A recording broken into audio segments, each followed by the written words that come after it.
जय शिवराय मित्रांनो, आज आहे 1 एप्रिल आणि आज थोडी पावसामध्ये वाढ होते। तो जिल्हा दुपारनंतर कोणता असणार आहे व्हिडिओच्या शेवटपर्यंत पहा, शॉर्टकटमध्ये सांगण्याचा प्रयत्न करेल।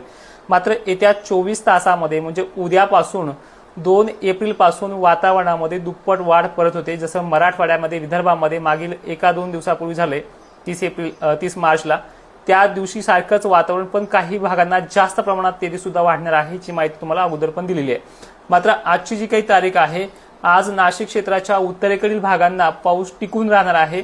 व्याप्ती कमी आहे, पण पाऊस तिथे अनेक ठिकाणी काल 1-2 ठिकाणी झालाय, त्याचप्रमाणे त्या भागात अजूनही टिकून राहणार आहे। शेतकऱ्यांनी सतर्क राहायचंय। छत्रपती संभाजीनगरच्या वैजापूर भागांमध्ये वातावरण सक्रिय होईल, काही ठिकाणी पडेल, काही ठिकाणी नुसतं बनून सोडून जाईल। कन्नड सिल्लोडमध्ये देखील आज स्थानिक वातावरणासारखा वातावरणाचा परिणाम पाहायला मिळणार आहे।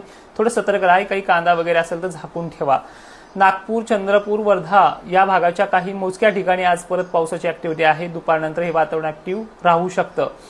कोल्हापूर, बेळगाव, निपाणी ह्या शहराकडे, सांगलीमध्ये, साताऱ्यामध्ये काही ठिकाणी मेघगर्जनेसह वादळी पावसाची शक्यता राहणार आहे। आज 1 एप्रिलला दुपारनंतर संध्याकाळपर्यंत काही ठिकाणी दिवस मावळेपर्यंतच दाखल होणार आहे। अहिल्यानगरच्या सुद्धा शिर्डी, राहुरी, संगमनेर, काही ठिकाणी सारोळा, कासार परिसराकडे देखील वातावरणाची क्रेज वाढणार आहे। त्यानंतर पुण्यामध्ये सुद्धा, जसे की पुणे पूर्व भाग, दक्षिण भाग, जुन्नरकडील थोडी मोजके भाग, इथे देखील पाऊस वाढणार आहे। नांदेड पट्ट्यामध्ये देखील अनेक ठिकाणी आज स्थानिक वातावरणासारखा पाऊस वाढणार आहे। 1 एप्रिल अशाच प्रकारे आहे। अमरावती मोजक्या ठिकाणी, जालना तुरळक ठिकाणी आज आहे। भोकरदन, जाफराबाद वातावरण बनेल, काही ठिकाणी पडणार नाही, काही ठिकाणी सक्रिय मात्र होणार आहे। धुळे, जळगाव काही ठिकाणी चांगला वातावरणाचा परिणाम पाहायला मिळणार आहे। व्याप्तीचा विषय आज कमकुवत आहे आणि कलाबुर्गीमुळे किंवा इकडे बसव कल्याणमुळे त्या भागातलं वातावरण थोडंसं लातूर जिल्ह्याकडे धाव घेते। त्यामुळे परभणीकडे, लातूरकडे काही ठिकाणी पाऊस आज जाईल। निगलंगा वगैरे पट्टे, अंबाजोगाई, केस मोजक्या ठिकाणी आणि नांदेडच्या मोजक्या भागामध्ये आजचा हा जो काही पाऊस आहे, हिंगोली, वाशिम, बुलढाण्यामध्ये कमकुवत आहे, पण सतर्क मात्र तुम्हाला राहावं लागणार आहे। उद्याच्या 2 एप्रिलची जी काही व्याप्ती आहे ती सर्वात मोठी असणार आहे। सुरुवात तो अगोदर करेल दक्षिण महाराष्ट्र, मराठवाड्याकडनं, पूर्व मराठवाड्याकडनं। तर या भागाचा दुपारचा कार्यकाळ असा असेल, जो काही भोकरदन, जाफराबाद, अकोला, अमरावती, जळगाव जिल्हा, छत्रपती संभाजीनगर, धुळे, नाशिक मोजक्या ठिकाणी, पण पुणे वगैरे भाग अनेक ठिकाणी, बीड, मराठवाड्यातले एकंदरीत सर्व जिल्ह्यांमध्ये भाग बदलत पद्धतीने हा पाऊस असणार आहे।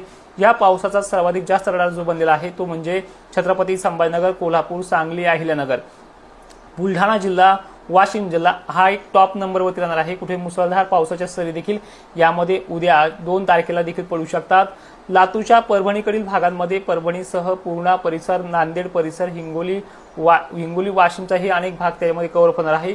जालन्यामध्ये सुद्धा अनेक भागांमध्ये, पूर्व परिसरामध्ये वादळी वातावरणाची शक्यता राहणार आहे। खडसावंगी, मंठा या भागाबरोबरच तिकडे रामनगर वगैरे पट्टे, सिंदखेड राजा, लोणार, देवगड राजाच्या परिसरात देखील हा वातावरणाचा प्रभाव पाहायला मिळणार आहे।